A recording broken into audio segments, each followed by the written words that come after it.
கர்த்தருடைய பரிசுத்த நாமம் மகிமைப்படுவதாக. 63ஆம் சங்கீதம் 3ஆம் வசனம்.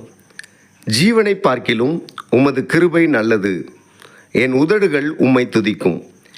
ஜீவனை பார்க்கிலும் உமது கிருபை நல்லது. கிருபை என்றால் கர்த்தருடைய அன்பு என்ற அர்த்தம். ஜீவனை பார்க்கிலும் கர்த்தருடைய அன்பு நல்லது. நம்முடைய உயிரை பார்க்கிலும் கர்த்தர் நம்மேல் காட்டுகிற அன்பு மேலானது. அப்படியானால் நாம் இந்த வாழ்க்கையிலே வாழ்கிறோம், இந்த உலகத்திலே வாழ்கிறோம். இந்த உலகத்திலே உயிரோடு வாழ்வதை காட்டிலும் கர்த்தருடைய அன்பு மேலானது என்று எழுதப்பட்டுள்ளது. அப்படியானால் என்ன புரிந்து கொள்ள வேண்டும் என்றால், இந்த உலக வாழ்க்கையை காட்டிலும் கர்த்தருடைய அன்பு மேலானது. நாம் இந்த உலகத்துக்குரியவர்கள் அல்ல. இந்த உலகம் தற்காலிகமானது, பரலோக ராஜ்யமே நிரந்தரமானது.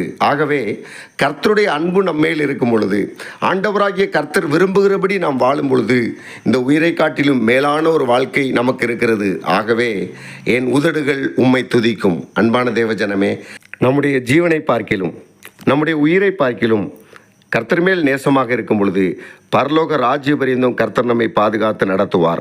கர்த்தர் தாமே உங்களை ஆசீர்வதிப்பாராக. ஆமேன்.